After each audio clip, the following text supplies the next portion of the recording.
தொடர்ந்து திரு S Sriram. So இந்த கருத்து, இந்த கூட்டணி அமைப்பு அப்படின்ற விஷயத்தை நம்ம பேசும்போது பாஜகவோட சேர்றதன் மூலமாக தன்னுடைய வெற்றி வாய்ப்பை அதிமுக இழந்து விட்டது அப்படின்ற ரீதியில் ஒரு கருத்து சொல்லப்பட்டிருக்கு. அது எப்படி அது சாத்தியம்னு நினைக்கிறீங்க? நீங்கள் முதல்ல உங்களுடைய தலைப்பு எனக்கு சரியாப்படலை. துக்ளக் வியூகம் வகுக்கல. துக்ளக் வந்து ஒரு பார்வையை வைக்கிறது, இல்லை ஒரு ஐடியாவை கொடுக்குறதுன்னு தான் நான் பார்க்குறேனே தவிர துக்ளக் வியூகம்னு நீங்கள் எப்படி, அதுதான் விவாதம். அது ஐடியா கொடுக்குறாங்களா இல்லை வியூகம் வகுக்கிறாங்களா? அவர் சொன்ன ரெண்டு விஷயம் இருக்குது. ஒன்று ஆப்வியஸாக இன்றைக்கி இருக்கக்கூடிய கவர்மெண்ட், இன்றைக்கி இருக்கக்கூடிய தமிழ்நாடு மக்கள் படக்கூடிய பல அவலங்கள், பல கஷ்டங்கள், விடியல் என்று சொல்லி வந்தவர்கள் தமிழ்நாட்டை எப்படி வச்சுருக்காங்கன்ற ஒரு மிகப்பெரிய, அட்லீஸ்ட் ஒரே ஒரு பத்திரிகையாவது தைரியமாக இந்த அரசாங்கத்தை பற்றி வரக்கூடாது என்றும் இந்த அரசாங்கத்தின் பற்றி வலிமையும் இருக்குது. ஸோ அதை வந்து அதை ஒன்று சொல்லிவிட்டு அவருடைய கருத்தாக ஒரு ஸ்ட்ராங் அலையன்ஸ் வேணும் அப்படின்ற ஒரு பார்வையை அவர் வைச்சிருக்காரு. ஸ்ரீகாந்த் அவர்கள் சொன்ன மாதிரி நிச்சயமாக 1.5 வருஷம் இருக்குது. First point. ரெண்டாவது பாயிண்ட்டு, மாநில தேசிய கட்சி மாநிலையும் மாநில வேட்பாளர்களும் அவங்களுடைய வியூஸை வந்து தலைமைக்கு வைக்கலாம்.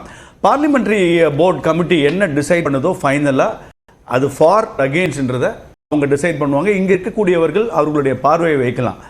எனக்கு என்னென்னா ஆப்வியஸாக வந்து அதில் திரு குருமூர்த்தி அவர்கள் பல விஷயங்களை நீங்கள் சொன்ன மாதிரி அமித்ஷா அவர்கள் இதை சொல்லி அவர்கள் கேட்கவில்லை, அதெல்லாம் சொன்னது. ரிசல்ட்டு அப்படி தானே நடந்தது.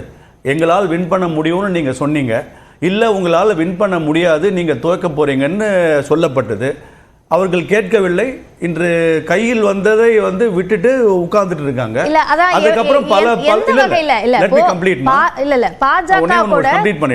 எனக்கு நீங்க சொன்னதே ஒரு டவுட் இருக்கு. வந்த வாய்ப்பை தவற விட்டுட்டாங்க அப்படின்னு சொன்னீங்கல்ல, எந்த வாய்ப்பை தவற விட்டாங்க? அவங்க சொன்னது அமமுக அன்னைக்கு ஒன்றாக ஒருவேளை இருந்திருந்தால், அலையன்ஸ் கூட இருந்திருந்தால் நிச்சயமாக வெற்றி வாய்ப்பு இதே அதிமுக தான் இன்னைக்கு ஆட்சியில் இருந்திருக்கலாம். அவர்கள் இன்னைக்கு கைவிட்டது அமமுகவை கைவிட்டதால் அவர்கள் ஆட்சியை கைவிட்டார்கள்.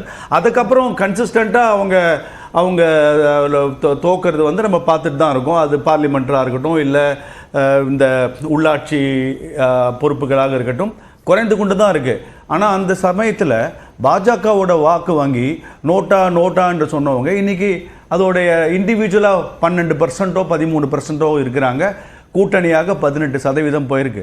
ஸோ ஒரு பக்கம் ஒரு 35 ஆண்ட கட்சி வாக்கு சதவீதத்தை இழக்கிறது, மறுபக்கம் நோட்டாவின் போட்டி போடும்ன்ற ஒரு கட்சி வந்து 18% உயர்ந்து செல்கிறதுனா நிச்சயமாக யார் பக்கம் பெண்டுலம் இருக்குன்றத சில பேர் அதை கரெக்டாக தான் பார்ப்பாங்க. உங்களுக்கான தனி வலிமை இன்றைய தேதியில் இல்லை என்பது நிதர்சன உண்மை. அது உங்களுக்கு பிடிக்காமல் இருக்கலாம், அதை நீங்கள் வந்து உற்று நோக்காமல் நீங்கள் திரும்பி நிற்கிறீங்கன்னா நில்லுங்க. பாஜகவுக்கு வந்து நாட்டை ஆள்கிறது, 18 மாநிலத்தை ஆள்கிறது. தமிழ்நாடு என்பதை நிச்சயமாக ஆள வேண்டும் என்ற மிகப்பெரிய கனவு, அதாவது ஆசை இல்லை, மக்களுக்கான ஒரு அரசாங்கத்தை தமிழ்நாட்டில் அமைக்கணுன்ற கனவு பாஜகவுக்கு இருக்கு. ஆனால் அதிமுக இருப்பது ஒரே ஒரு மாநிலம். அவர்களால் ஆட்சியில் வர முடியும், தேசத்தில் வேறு எங்கும் வர முடியாது என்ற நிலைமை இருக்கும்போது உற்று நோக்கிக் கொள்பவர்கள் அவர்கள் தான் இருக்கணும். அதனால இங்க பாஜக வந்து அவங்க வாசல்ல வந்து நிக்கல, நீங்க வரணும் பரவாயில்ல. எந்த ஷார்ட் டேர்ம் கேமும் ரெடி, லாங் டேர்ம் கேமுக்கும் ரெடி. ஆனால் இக்கட்டான சூழ்நிலை இருப்பது அதிமுகவை தவிர பாஜக அல்ல. அந்த பாயிண்ட்டை நீங்க புரிஞ்சுக்கோங்க. இப்போ 2021 எடப்பாடி பழனிசாமிக்கு வந்த ஒரு நல்ல வாய்ப்பை தவற விட்டுட்டார். அமித்ஷா சொல்லி நான் பேசினேன் அப்படின்னு திரு குருமூர்த்தி சொன்னார். எந்த வாய்ப்பை தவற விட்டுட்டதா சொல்றாரு? அன்னைக்கு எல்லாரையும் அகாமடேட் பண்ணியிருந்தாங்க. அந்த 10 to 12 சீட் என்பது வந்து அமமுகவுக்காக மிகப்பெரிய என்னங்க, அது 1% தோக்கும் போது அந்த ஒரு சீட் பெண்டுலம் மாறி இருந்ததுன்னு சொன்னா நிச்சயமாக உங்களுக்கு அது 3rd term ஹேட்ரிக் அடித்திருக்க முடியும், உங்களால கன்சாலிடேட் பண்ணியிருக்க முடியும். சிலருடைய தனிப்பட்ட விருப்பு வெறுப்புகளுக்கு இன்னைக்கு வந்து கட்சி பலவீனம் அடைந்திருக்கிறது மாற்று கருத்து இல்லைங்க. அது இவர் அவர் யாருக்காகவும் சொல்லல. அந்த 10-12 சீட் பாஜகவுக்காக பேசப்படல, அமமுகவுக்காக பேசப்பட்டது அப்படின்னா அமமுகவுக்காக ஏன் அமித்ஷா சொல்லி ஒருவர் எடப்பாடி பழனிசாமி கிட்ட பேசுறார்?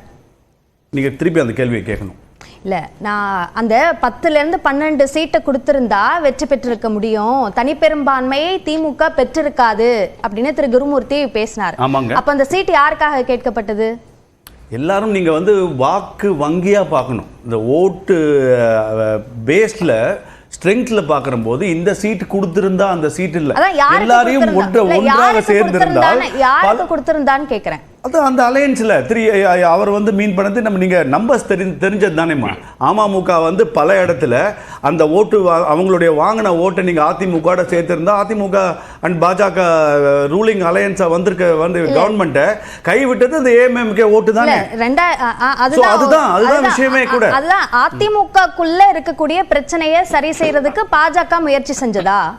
அதாவதுங்க நீங்கள் சரி செய்வது இல்லை. அதாவது ஒரு அலையன்ஸ்ன்னு வரும்போது கட்சி உள்ளேயும் சரி கட்சியில் வெளியில் இருப்பவங்களும் சரி எல்லா கூட்டணியிலும் ஆட்கள் இருப்பாங்க. என்னமோ பாஜக கிட்ட மட்டும்தான் இல்லை, இப்போ திமுகவின் ஆதரவாக பேசுபவர்கள், திமுகவின் அனுதாபிகள், இப்போ இருக்கிற அலையன்ஸ்லாம் ஒன்றும் பெருசாகவும் இல்லையே. விசிகே, கம்யூனிஸ்ட், அங்கேயும் குழப்பங்கள் இல்லாத குழப்பங்கள் இல்லையே.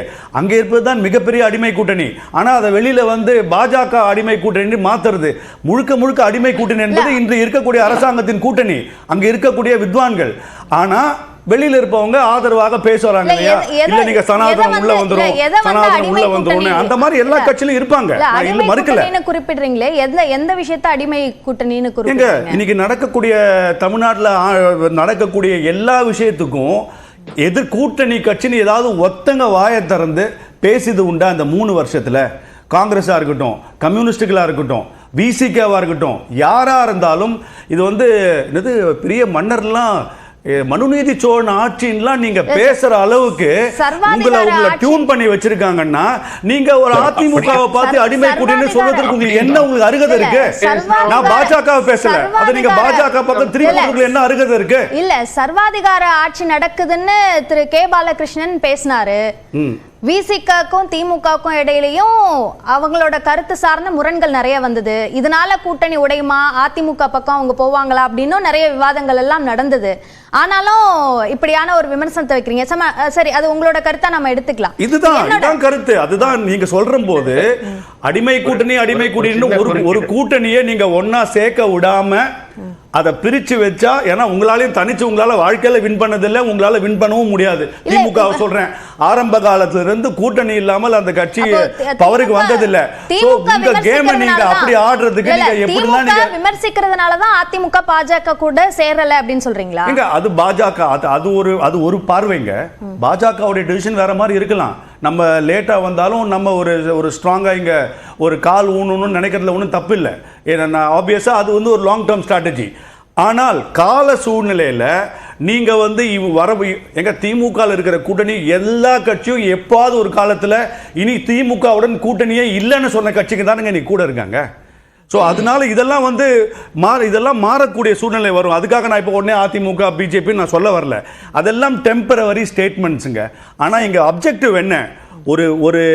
ஒரு தமிழ்நாட்டை ஒரு மிகவும் மோசமாக ஒரு ஆட்சி நடக்கிறதுன்னா எல்லா எதிர்கட்சிகளும் ஒரு ரெஸ்பான்சிபிலிட்டி இருக்கு. அந்த ரெஸ்பான்சிபிலிட்டியை எதிர்கட்சிகள் ஒன்றாக சேர்க்க வேண்டும் குருமூர்த்தி அவர்கள் சொல்றாங்க. எந்த கட்சிகள் என்ன பண்ண போறாங்கன்னு பொறுத்து இருந்து பார்க்கணும். ஆனா இங்க ஒன்மன்ஷிப் யாராவது நான் தான் நீ தான் போனீங்கன்னா நிச்சயமாக ஊரு 2 பட்டால் கூத்தாடிகளுக்கு கொண்டாடும்னு ஒரு பழமொழியை சொல்றேன். அது இங்கேயும் நடக்கலாம் என்பது என்னுடைய பாயிண்ட். சரி.